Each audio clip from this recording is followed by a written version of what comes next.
ચલો next question, question number 10. ફેરેલના નિયમ મુજબ ઉત્તર ગોળાર્ધમાં ચક્રવાતના પવનો કઈ દિશામાં હોય છે? ઘડિયાળના કાંટાની દિશામાં, ઘડિયાળના કાંટાની વિરુદ્ધ દિશામાં, પશ્ચિમથી પૂર્વ દિશામાં કે પછી સીધી રેખામાં?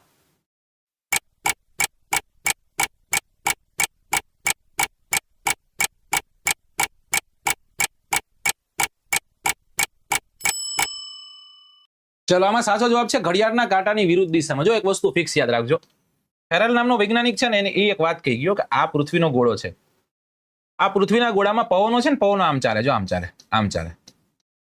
બરાબર. કારણ શું છે? તો કારણ આપ જાણતા હશો કદાચ. કારણ શું છે? કારણ કોરિયોલિસ બળ છે. કયું બળ છે? કોરિયોલિસ. જો પૃથ્વી કેમ ફરે છે? પૃથ્વી આમ ફરે છે, એટલા માટે કોરિયોલિસ બળ કેમ લાગે? આમ લાગવાનું. એટલા માટે પવનો પણ કેમ ફરવાના? ઉત્તર ગોળાર્ધથી આવતા હોય તો જમણી તરફ, દક્ષિણ ગોળાર્ધથી આવતા હોય તો ડાબી તરફ ફંટાશે. અને એટલા જ માટે જો ચક્રવાત અહીંયા સર્જાય, અહીંયા જો ચક્રવાત સર્જાય તો આવી રીતના આમ સર્જાય. એટલે આને શું કહેવાય? સોરી, આ કઈ રીતના સર્જાશે? આવી રીતના સર્જાશે. Anti clockwise સર્જાશે. ઘડિયાળના કાંટાની વિરુદ્ધ દિશામાં સર્જાશે. કઈ રીતના સર્જાશે? ઘડિયાળના કાંટાની વિરુદ્ધ દિશામાં. આને યાદ રાખવા માટે આવું યાદ રાખી શકાય, ઉ આંટી.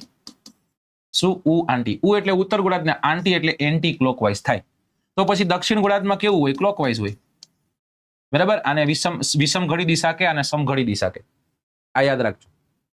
અહીંયાથી એ પણ વાત યાદ રાખવાની કે ચક્રવાત છે, ચક્રવાતના કેન્દ્રમાં હલકું દબાણ હોય તો પ્રતિ ચક્રવાતના કેન્દ્રમાં ભારે દબાણ હોય. ચક્રવાત ઉત્તર ગોળાર્ધમાં એન્ટી ક્લોકવાઇઝ ફરે તો પ્રતિ ચક્રવાત છે એ ક્લોકવાઇઝ ફરે. ચક્રવાત અને પ્રતિ ચક્રવાત એકબીજાના એન્ટી છે, વિરોધી છે, યાદ રાખશો. ઓકે.